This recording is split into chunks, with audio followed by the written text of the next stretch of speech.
जिंदगी में चाहे जितने मोड़ आ जाएं, चाहे जैसी मोड़ हो, उस मोड़ से आदमी निपटने के लिए हर संभवतः कोशिश करता है।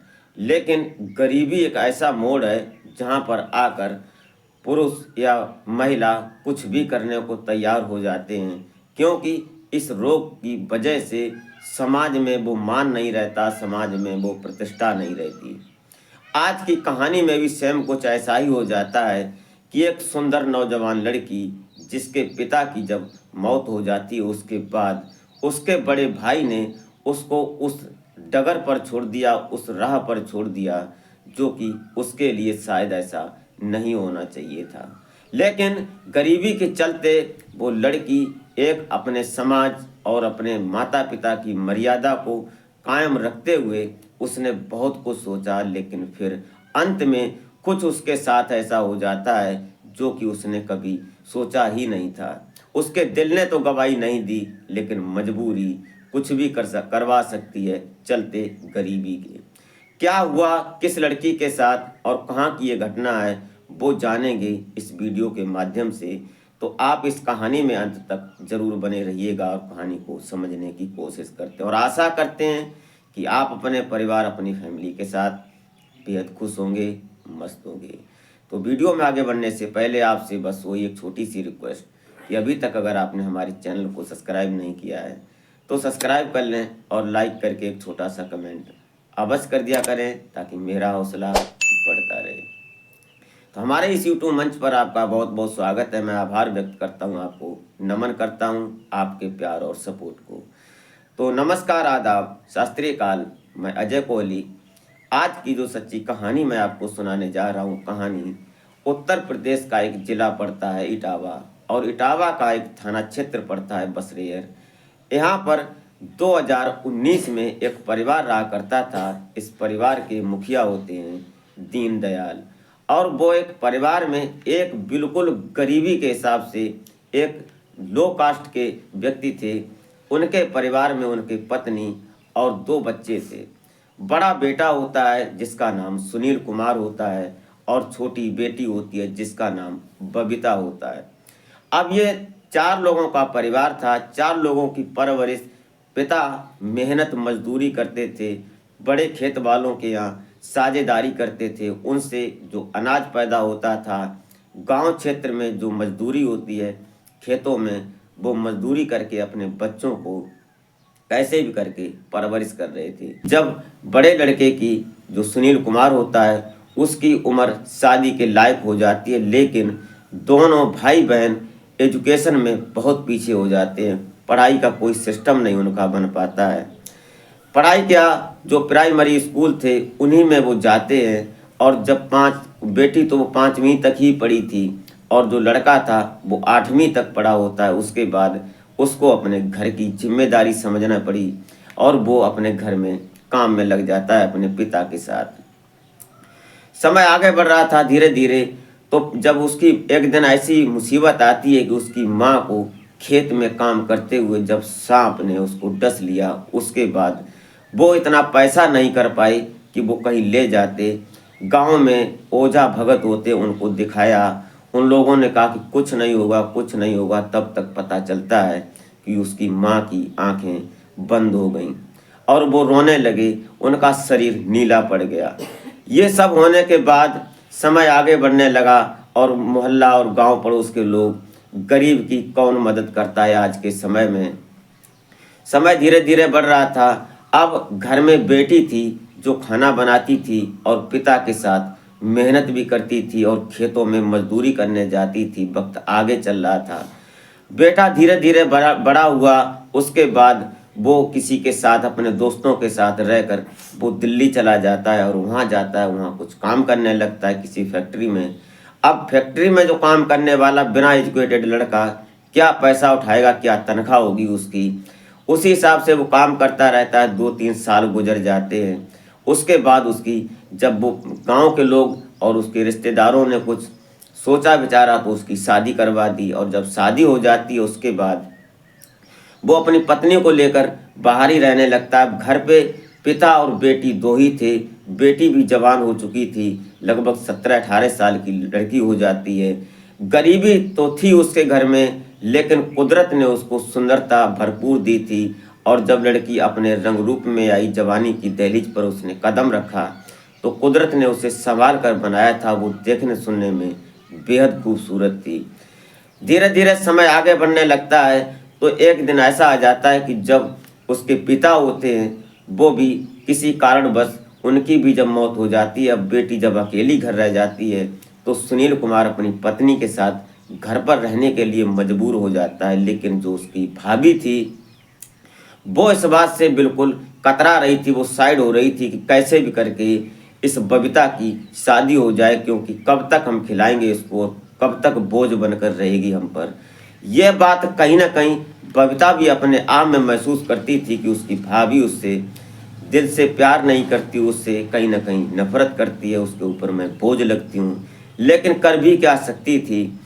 एक दिन बबीता ने ऐसे ही बात करते करते एक लड़का मिल जाता है। उस लड़के से जब उसकी शादी की बात की जाती है, तो लड़का तैयार तो हो जाता है, जबरन उसके पिता ने उसकी शादी तय करवा दी, लड़के के पिता ने। अब जब उससे शादी हो जाती है, शादी होने के बाद जब बबीता नई नवेली दुल्हन बनकर अपनी ससुराल जाती है, दहेज में कुछ उसको मिला नहीं, बिल्कुल गरीबी हिसाब था, खाना पीना हुआ शादी में, और उसके बाद उसको ससुराल भेज दिया गया। कुल मिलाकर एक समझौते के तौर पर उसकी शादी तो हो गई, कुंवारपन उतर गया। शादी होने के बाद जब वो ससुराल पहुंची, उसके बाद लगभग 10 दिन तक ही उसका पति उसके साथ रहता है, और उसके बाद वो फिर दिल्ली चला जाता है। जब वो दिल्ली चला जाता है, उसके बाद उसने घर पर फ़ोन करना 2-4 दिन तो किया, महीने में 2-4 बार किया, उसके बाद 2-4 महीने बाद 2-4 बार किया, ऐसे करके कभी बात की कभी नहीं की। समय आगे बढ़ने लगता है, उसी गांव का लड़का उसके पति के साथ वहीं पर काम कर रहा था आसपास में। समय आगे बढ़ रहा था, लगभग 6 महीने गुजर जाते, और 10 दिन की दुल्हन अकेली घर में थी, जो बबीता। उसकी सास इधर परेशान करती है, उसका ससुर भी कुछ ना कुछ बोलता है, लेकिन वो बेचारी मजबूरन करे क्या। वो सोच रही थी कि उसका पति आएगा और फिर हमसे मिलेगा, फिर कुछ बातें होंगी।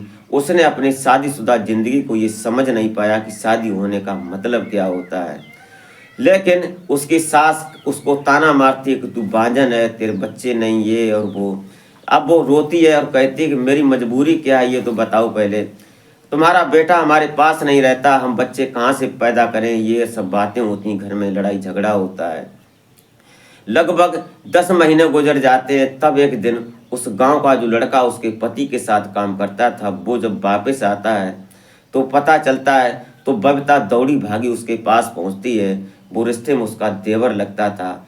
उसके पास पहुंचने के बाद उससे पूछती है अपने पति का हाल।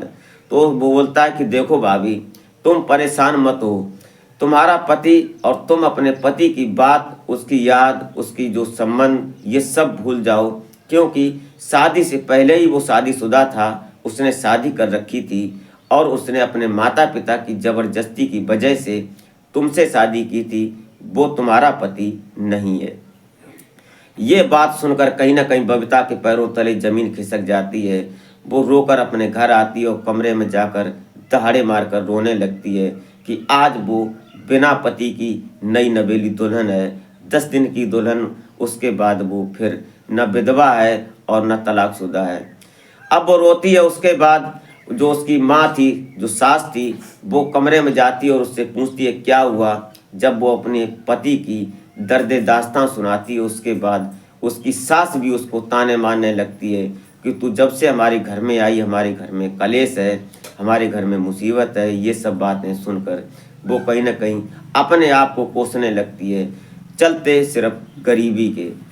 उसके बाद उसको ताने मारकर उसको घर से निकाल दिया जाता है, और जब वो बाहर निकल जाती है, उसके बाद वो अपने मायके चले जाती है, और मायके जाने के बाद वहाँ भी उसको भाभी चैन से नहीं रहने देती। अब जो गांव में कोई किसी को बोलता है कि हमारे खेत में काम करना है, कभी कुछ ये कभी वो कुछ, ये सब चल रहा था। तो 2024 में जब मार्च अप्रैल का महीना चल रहा था, तो गेहूं की कटाई चल रही थी, तो उसी का पड़ोसी, उसी का कास्ट का एक लड़का जिसका नाम सुभाष होता है, और सुभाष खेत, उसके पास लगभग 5-7 बीघा खेत होता है, इकलौता बेटा था वो। तो वो गांव में मजदूर ढूंढ रहा था कि कोई हमारा गेहूं कटवा दे। तो जो बबीता घर पर थी, वो किसी न किसी के गेहूं काटती थी। तो उससे पूछा तो उसने कहा क्यों नहीं कटवाएंगे, और क्योंकि मुझे तो मजदूरी ही करनी है। अब वो उसके गेहूं कटवाने लगती है। लेकिन उससे पहले जब वो कक्षा 5 तक पढ़ी थी, तब सुभाष उसके साथ स्कूल जाता था। दोनों बहुत अच्छे दोस्त थे, गांव में रहते थे, पड़ोस में रहते थे, एक ही कास्ट के थे। दोनों एक दूसरे के परिवार से अच्छा संपर्क था पहले से, अपने पिता के समय से। इसलिए किसी को कोई दिक्कत नहीं थी। हर एक कोई चीज़ लेनी होती किसी के घर में, वो सब ले लिया करते, दे दिया करते थे, ऐसा था। लेकिन आज जब बबीता उस सुभाष के खेत में मजदूरी करने जाती है, लगभग 9-10 बजे का वक्त हो रहा था, गेहूं काट रही थी और गर्मी की वजह से लू चल रही थी। तो बबीता उठती है, खेत में आम का पेड़ खड़ा होता है, वहाँ पहुँच जाती है, वहाँ पसीना पोंछती है। उसके बाद सुभाष से बोलती है कि सुभाष, प्यास लगी है, पानी ले आओ, कुछ अगर खाने को हो तो ले आओ, क्योंकि भूख लगी है, शाम को भी कुछ मिला नहीं, ऐसे ही था। तो सुभाष बोला क्यों परेशान हो रही बबीता, मैं कुछ लाया हूँ। तो वो कुछ अपने खाने का सामान लेकर गया था, उसको खिलाता है, पानी देता है। उसके बाद फिर दोनों काटने लगते हैं, दोनों बातें करते हैं। जब फिर लू लगती है गर्मी की वजह से, फिर वो आम के नीचे बैठ जाते हैं। तो बबीता से सुभाष बोलता है कि बबीता, मैं तुमसे कुछ बोलना चाहता हूँ। उसने कहा कि बोलो, क्या बोलना है। वो बोलता है कि तुम्हारा पति तुमको छोड़ गया, तुम्हारी भाभी तुम्हारी कदर नहीं करती, क्या तुम अपनी ज़िंदगी में ऐसे ही रहोगी? तुम्हारी ज़िंदगी का क्या क्या मतलब रहेगा? बबीता रोकर बोलने लगती है। गर्मी की मारी थी, दिमाग सनसना रहा था उसका। बोलती है जैसे भी होगा, कुदरत हमारे साथ क्या करेगी, मुझे कुछ नहीं पता कि मेरी ज़िंदगी कब तक है और कहाँ तक है। ये सुनकर सुभाष ने कहा कि मैं अपने दिल की बात तुमसे कुछ बोलूं, अगर तुम्हें बुरा न लगे तो। उसने कहा कि बुरा मानेंगे भी तो क्या करेंगे, तुमको बोलना है तुम बोलो, अगर जमेगी तो बात होगी। सुभाष बोलता है कि बबीता, मैं तुमसे रिश्ते में तो तुम्हारा भाई लगता हूँ, लेकिन कहीं ना कहीं मैं तुमसे बचपन से ही प्यार करता हूँ और मैं तुमसे शादी करना चाहता हूँ। बबीता इतने में चिलंग जाती है और बोलती है कि ऐसा नहीं हो सकता, गांव समाज भी कुछ है, हम तुमसे कैसे शादी कर लेंगे, तुम हमसे, और गांव के लोग क्या बोलेंगे।